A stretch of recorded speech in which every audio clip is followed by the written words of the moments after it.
Bem-vindos ao JKCast, o podcast de economia, finanças e investimentos, com José Cobori.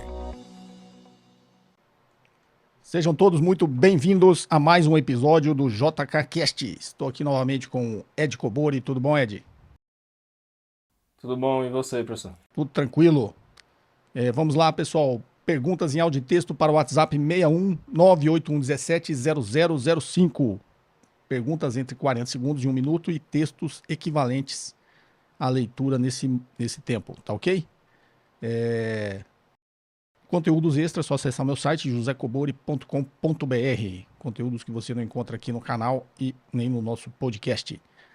Tá joia? Sem mais delongas, quer dar algum recado inicial, Ed? Não, pode começar aí para a primeira pergunta. Então vamos lá, sem mais delongas, a primeira pergunta. Olá, professor Cobori, bom dia. Aqui é o Hugo de Brasília. Eu tenho uma dúvida em relação à Argentina. Por que a Argentina está nesse problema dela? Se você puder explanar um pouquinho melhor, ainda mais nesse tempo de polarização, que toda hora o pessoal fala, o Brasil vai virar Argentina. Mas assim, eu gostaria de saber por que a Argentina está desse jeito. Por que ela tem essa inflação tão grande, esses problemas estruturais? Isso vem desde o governo de direita, de esquerda. E qual a diferença dela para o Brasil? Por que o Brasil, por mais que a gente tenha perfil econômico um pouco semelhante, por que o Brasil não passa por essas turbulências que a Argentina passa? Forte abraço. Bem, vamos lá. Hugo, aqui de Brasília. Hugo, como você falou, épocas de polarização, né? A gente está em plena época de Copa do Mundo e o Brasil e a Argentina que a gente está ouvindo falar não é mais do futebol, né? Só dessa comparação de que o Brasil viraria uma Argentina. E você quer saber qual que é o problema, por que não passa. Então, geralmente, quando você tem uma polarização, a coisa fica restrita ali a meia dúzia de repetições, né? Que você vê, eles distribuem justamente porque precisa causar esse impacto, tá? Mas o problema nosso é muito, muito mais antigo. O Brasil se parece muito com a Argentina em termos de estrutura econômica, né? Da nossa economia. E o Brasil e a Argentina ficou para trás no mundo aí. Então, isso não veio de agora. No caso da Argentina não é desse governo. Acho que essa polarização, essa acusação está muito mais porque o governo da Argentina no momento é considerado um governo de esquerda. Então eles acham que é esse governo que está jogando a Argentina nesse caos. Mas a gente, para quem acompanha mais tempo, sabe que a Argentina está nisso há muito tempo, né? Começou lá com a gestão dos Kirchners, né? E depois entrou o Macri, que era o anterior, né? Que ficou conhecido aí como um governo de direita, mas tudo isso vem desse tempo, né? Inclusive o Macri entregou o governo com uma dívida gigantesca que agora nesse governo foi feito esse acordo com o FMI para financiar esses 44 bilhões de dólares de dívida da Argentina. E para quem não sabe, quando você faz um acordo com o FMI, ele tem um viés ali liberal, né? Nas exigências que o FMI costuma fazer, assim como fazia no Brasil há um tempo atrás. Tá ok? Então, tá tudo meio junto e misturado aí, né? O governo do Macri, obviamente, não começou no dele, começou na era Kirchner. O Macri ajudou a agravar, a aumentar essa dívida. E agora, nesse governo atual, essa dívida foi renegociada aí com a ajuda do FMI, com um viés liberal econômico, né? De exigências que o FMI costuma fazer, uma cartilha lá que eles põem os países para seguir. Então, e a inflação, né, que está muito alta. A inflação vem de que o governo lá gasta mais do que arrecada, sempre gastando mais do que arrecada, e para tentar consertar, né, esse problema aí desse déficit público, eles imprimem dinheiro. Então a moeda argentina é muito desvalorizada em relação ao dólar. Eles passaram um tempo aí tentando uma economia quase dolarizada, né? E não conseguiram sair desse espiral. O Brasil passou exatamente por isso, na nossa época de hiperinflação, até a vinda e a chegada do Plano Real, né? O Plano Real realmente conseguiu extirpar esse processo inflacionário na nossa economia. E a Argentina está até hoje nessa situação. É uma situação muito parecida com a do Brasil da hiperinflação, tá ok? Gastava-se mais do que arrecadava o Brasil, né? Gastava-se mais do que arrecadava.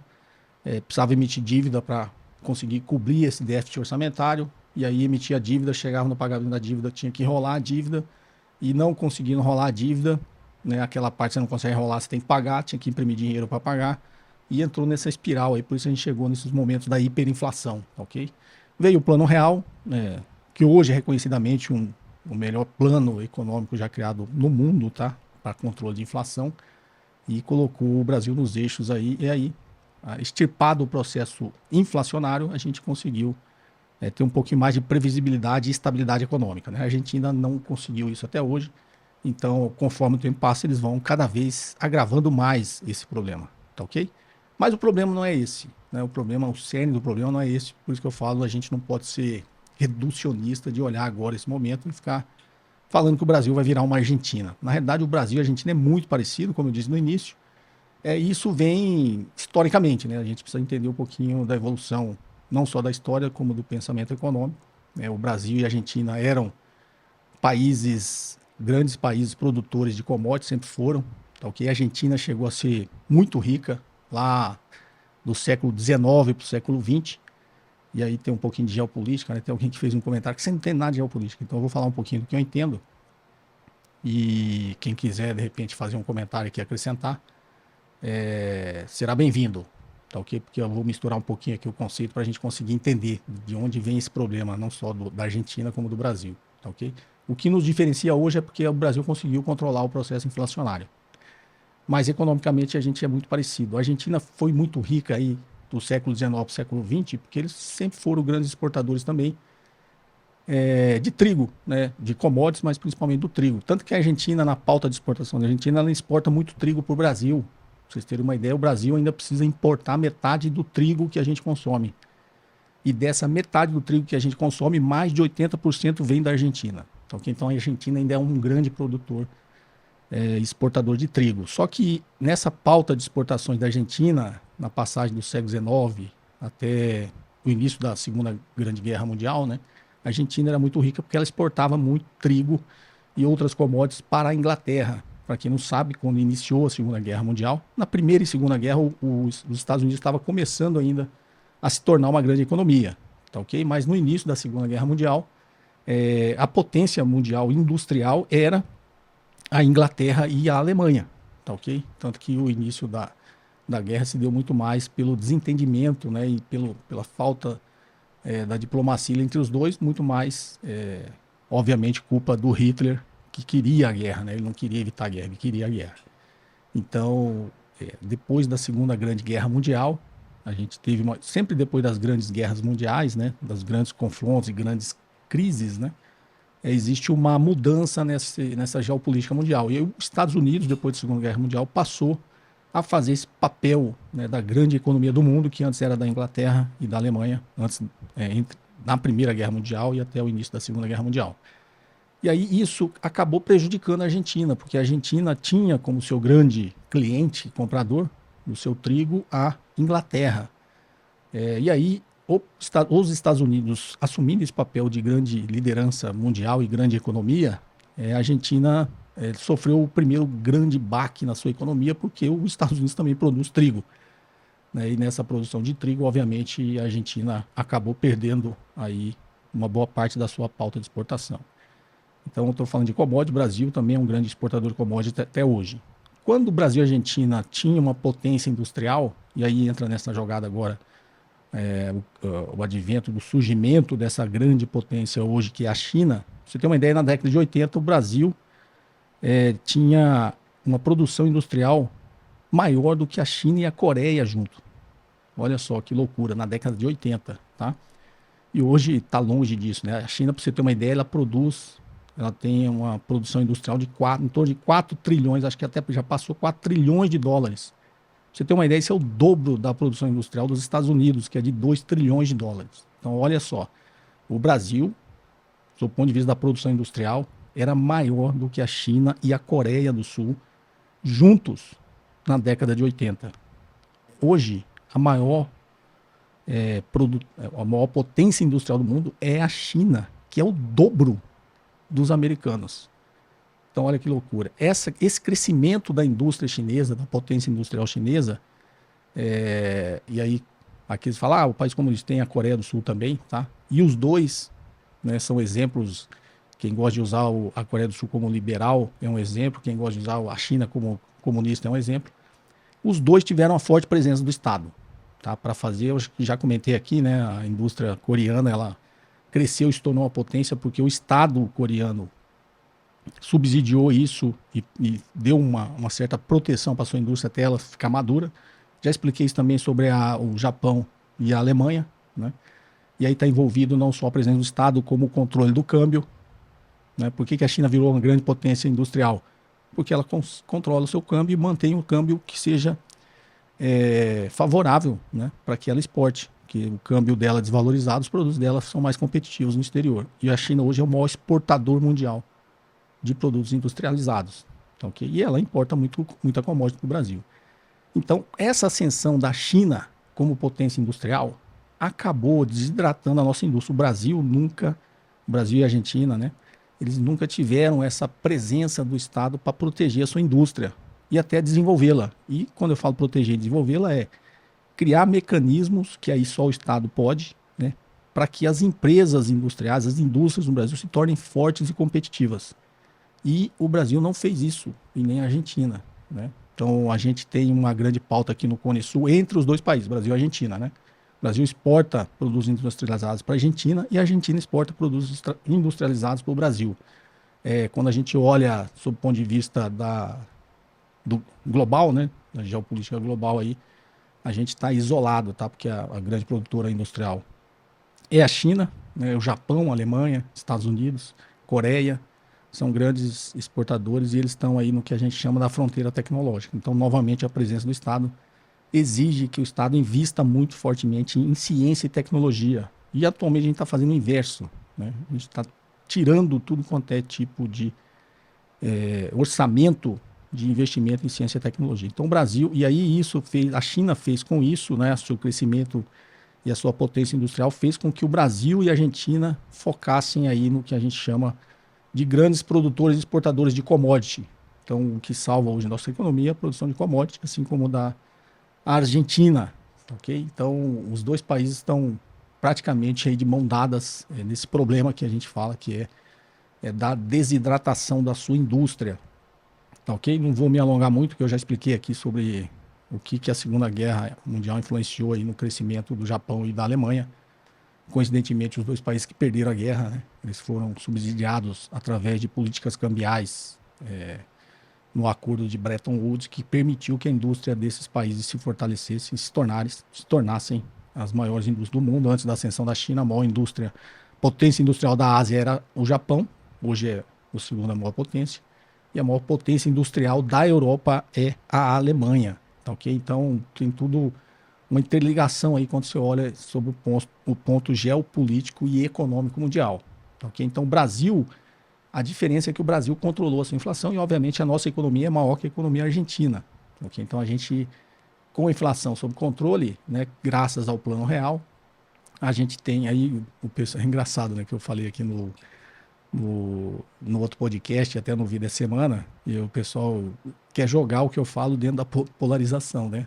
Que eu acho que eu até comentei que os pais do Plano Real, Edmar Baixa, Pércio Arida, André Lara Rezende, eles colocaram um manifesto aí contra o governo atual e a favor aí do que seria a oposição nessas eleições, né? Mas obviamente ele é muito mais por uma questão civilizatória e democrática do que econômica. Mas aí, para quem quer levar para esse viés econômico, haja vista aí essa tentativa, né, de associar o Brasil e a Argentina, que o Brasil viraria uma Argentina, não vai virar, tá? Justamente porque essas pessoas que manifestaram isso foram os criadores do Plano Real que tirou o Brasil desse caminho da hiperinflação, que é o que aflige ainda a economia argentina até hoje.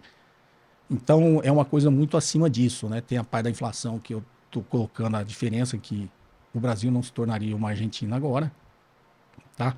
Agora, quando eu olho o contexto histórico e a geopolítica, o Brasil caminha para a mesma direção da Argentina, qualquer que seja o governo. Se o Brasil mantiver, né, a sua economia como ela é hoje, um grande exportador de commodity, sem fortalecer a sua indústria na fronteira tecnológica, né, conseguir exportar produtos de alto valor agregado, porque aí a gente entra no conceito de marketing, né? Quando você tem um produto de alto valor agregado, quem põe o preço nele é você. Quando você tem uma commodity, quem põe o preço na sua commodity é você, é o mundo, né? As commodities são dolarizadas, preço em dólar. Então não adianta eu ficar exportando commodities se é um produto que eu não defino o preço, ok? quem define o preço é o mercado. E quando você tem um produto de alto valor agregado, quem determina o preço é você. Então, por isso, os países industrializados que estão na fronteira tecnológica são grandes potências industriais e conseguem trazer muito mais divisas para os seus países, né? E conseguem dar uma qualidade melhor de vida para a sua população, uma qualidade de emprego melhor para a sua população. Tá, ok? Então a gente é grande, eu comentei aqui, a gente é grande exportador de commodity. Exporto um monte de commodity, a agroindústria é muito forte, inegavelmente é muito forte, mas aí novamente pela presença do Estado, através da Embrapa, que fornece tecnologia para a agroindústria, né? É reconhecidamente a melhor tecnologia do mundo hoje de agroindústria está no Brasil, graças às pesquisas da Embrapa, né? As pesquisas científicas que a Embrapa desenvolve. É só que a gente vende muito, gera muita divisa com o agronegócio, mas quem ganha dinheiro mesmo disso é quem fornece as tecnologias para a gente. Não estou falando agora da Embrapa, estou falando. A gente não consegue dar emprego de qualidade. Quem dá emprego de qualidade é quem produz os implementos agrícolas e manda para a gente, quem produz fertilizante, quem produz tecnologia de sementes, que são todas multinacionais, tá? Então aí entraria numa outra discussão muito maior do que isso. Então, o Brasil caminha para o mesmo lado da Argentina e não é por causa do governo. Na verdade, é até inverso o raciocínio se eu for aprofundar aqui, tá ok? Por quê? Porque a gente é grande produtor de commodity, a gente não fortalece a nossa indústria, tá? E se a gente continuar nesse caminho, o final, o destino lá não é muito bom para nenhum dos dois países, ok? Então ainda está em tempo da gente acordar. Qualquer que seja o governo, o Brasil está nesse caminho, qualquer que seja o governo tem que, digamos, sob o meu ponto de vista, óbvio, fortalecer a nossa indústria e tentar colocar o Brasil na fronteira da tecnologia, fronteira tecnológica, né? A gente só consegue fortalecer, pegar esse caminho e desenvolver a nossa indústria com uma forte presença do Estado. Tá joia? Essa seria a minha colocação, não sei se eu divaguei demais. Ed, gostaria de acrescentar algo? Nada a acrescentar, acho que a resposta do professor também foi uma aula para mim, né? Eu não sou um grande conhecedor dessa parte histórica, o que eu conheço de economia é mais ali os fundamentos, micro e macro, mas com certeza a gente ter esse tipo de assunto abordado, né? Consegue fazer a gente criar algumas conexões aqui na hora que a gente vai escolher nossos ativos, né? Inclusive já até teve pergunta, acho que aqui no podcast, né? Perguntando se a Argentina seria algum potencial país aí para a gente fazer algumas alocações. Então acho super válido aí essa resposta um pouco mais aprofundada aí para os ouvintes. Ok, Ed, então, conselho, vamos manter aí a nossa rivalidade Brasil e Argentina no futebol, a Copa está logo aqui. Quando a gente entra no assunto política e economia, ela é muito mais complexa do que futebol, tá ok? Então não entrem nessa de ficar repetindo o que vocês escutam por aí, sem entender realmente o real problema e a raiz dos problemas dos dois países. Tá joia? Vamos aqui então à próxima pergunta. Olá, professor Eduardo Gomes, de Brasília. Obrigado por todos os ensinamentos. O senhor está fazendo um trabalho fantástico de educação financeira. Poderia comentar sua visão sobre os veículos de investimentos FIP, IS e FI Infra? Só traduzindo aqui, acho que o Ed vai fazer isso também, que eu vou passar essa para você, né, Ed? FIP é Fundo de Investimento em Participação, tá ok? IES é infraestrutura, tá? E FII, Fundo de Investimento Imobiliário, também de infraestrutura. Então, a pergunta dele é: poderia comentar a sua visão sobre os veículos de investimentos FIP, IES e FI Infra como alternativa para investimento de pessoa física em projetos de infraestrutura? Tenho estudado bastante eles e estou gostando muito dos ativos que eles têm, tanto em equity como em dívidas, especialmente os ligados a setores de boa previsibilidade como transmissão de energia. Mas confesso que o fato do veículo de investimento ser menos testado e difundido na sociedade, como as ações, por exemplo, me dá um receio extra.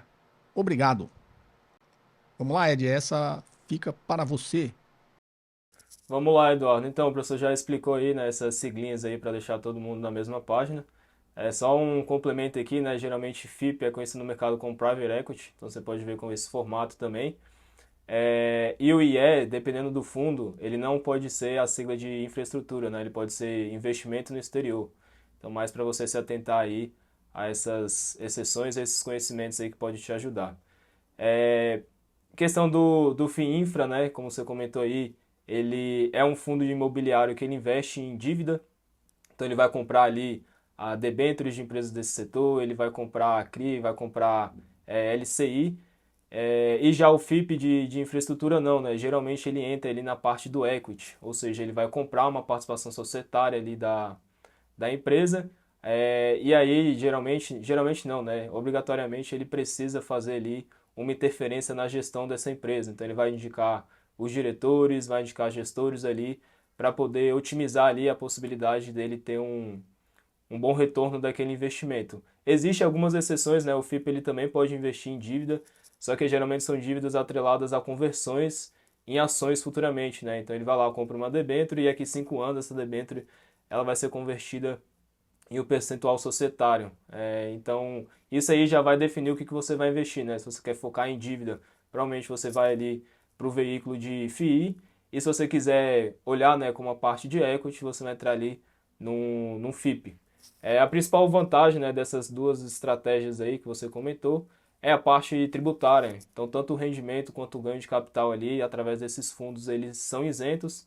E dependendo de você investir como pessoa física, né, ele pode não ser. Ou o ganho de capital, ou os rendimentos, vai depender muito ali do ativo que você está investindo de infraestrutura. Mas a grande parte também é isento para pessoa física.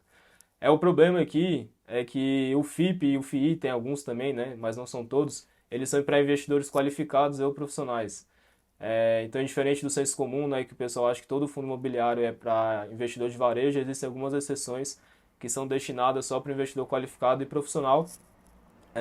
Então, isso pode ser uma restrição aí para você conseguir, né, colocar seu dinheiro através aí desses veículos. Então, mais para atualizar, né, mas já comentou bastante essa parte nos podcasts, mas o investidor qualificado e profissional, você precisa ter um patrimônio ali mínimo, né, para poder fazer esses investimentos, ou você tirar uma certificação financeira justamente para você sair daquela categoria de varejo e abrir esse leque aí de opções para você investir. Existe até uma discussão aí na CVM para reduzir esse valor aí de qualificado de 1 milhão para 600 mil, para se adequar aí uma referência mundial, né?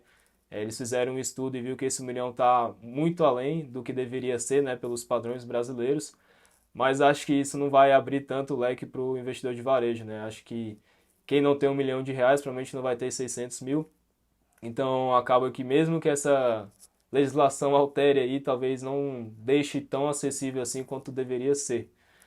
E além disso, principalmente o FIP, né, ele tem restrições de aportes iniciais, geralmente aí acima de 100 mil reais, e ele não tem liquidez.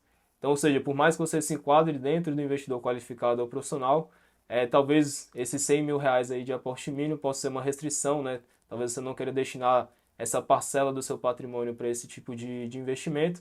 E a liquidez geralmente é alta, 5 anos, 7 anos, 10 anos, ou seja, você vai colocar esse dinheiro agora e não vai poder resgatar a qualquer momento, né, como são de praxe aí outros tipos de classificações de fundos. Então, a grande massa dos investidores pessoas físicas não vai ter acesso a esse tipo de estratégia, principalmente pelo FIP. No fundo imobiliário de infraestrutura talvez seja mais fácil, porque o aporte dele vai ser menor e ele tem algumas opções para investidor de varejo.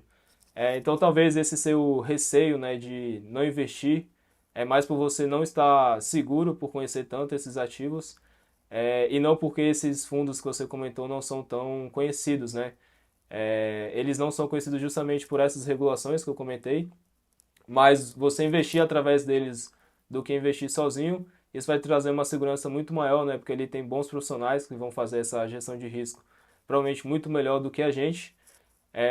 E talvez você driblar essa regulação aí, investindo em ativos diretamente, né, de infraestrutura, pode te trazer aí uma insegurança maior ainda.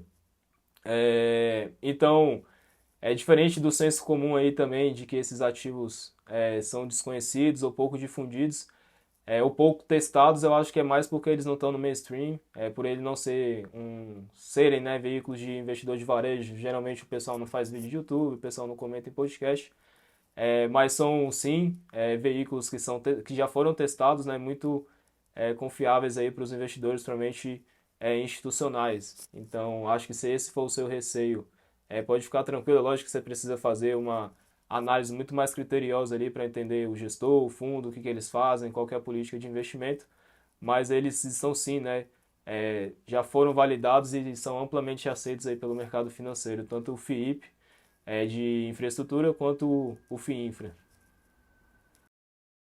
Beleza, Ed. Muito boa resposta aí. Já vou até passar para a próxima aqui, para o nosso podcast não ficar muito alongado. Moisés Meneguim, Guarulhos, São Paulo. Olá, professor Cobori. Minha dúvida é: Luiz Barsi disse uma vez que aluguel de ações permite a criação de movimentos artificiais no preço da ação. E parando para pensar, é parecido com a capacidade do banco de criar dinheiro através do empréstimo. Então, se isso acontece de fato, por que essa prática é permitida pela CVM? Desde já, obrigado. Bem, vamos lá, Moisés Meneguim de Guarulhos. Moisés, na realidade, isso permite você alugar ação porque você tem um rendimento extra, né? Então, a princípio, na realidade, tudo no mercado financeiro, né? Tanto o mercado de ações, o mercado derivativo de futuros, se você quiser especular, vai ter um monte de ferramentas, né? Mas o objetivo disso, você imagina, você tem uma carteira grande de ações e você está segurando ela para o longo prazo, você pode ter um rendimento extra alugando suas ações, né? Então, grandes fundos aí que também carregam uma carteira grande das ações que tem essa procura, eles têm um rendimento extra aí alugando as ações, tá ok? Agora, para você alugar uma ação, você tem que ter garantia, né?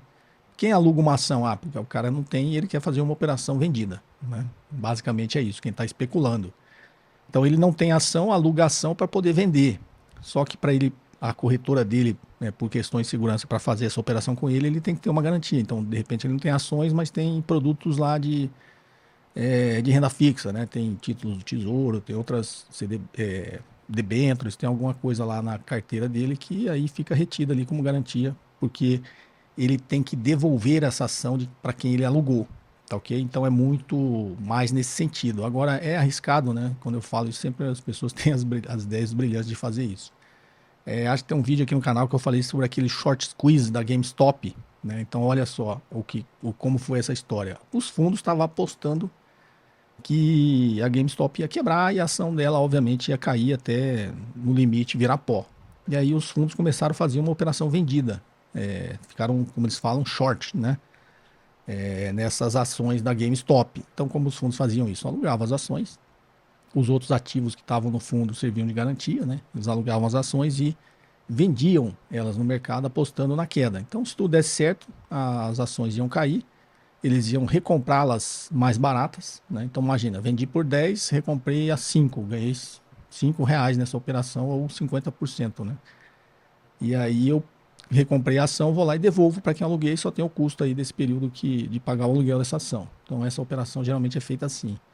Só que deu errado, né? Essa da GameStop, como eram lojas físicas, né, de games ali, tinham lá os saudosistas, hoje a internet tem esse poder, né? Eles entraram lá nas redes lá que comentam esses tipos. Comenta de tudo, mas tinha lá uns apaixonados pela GameStop, que começaram a espalhar lá, vamos comprar as ações para não deixar ela cair. E aí isso gerou um movimento gigantesco, né? Essas pessoas começaram a comprar a ação, foi um movimento muito rápido, né, de euforia. Então a ação, ao invés de cair, ela subiu, né?